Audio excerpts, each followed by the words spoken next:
ตอนนี้ข้างหลังมองอะไรไม่เห็นเลยนะครับหมอกปกคลุมทั่วบริเวณเลยนะครับ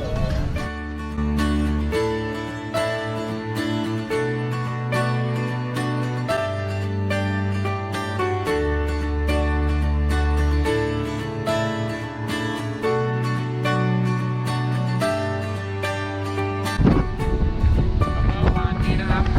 มาเข้าประเทศไทยนะครับที่ภูทับเบิกนะครับก็เหมือนกันนะครับเมื่อคืนนี้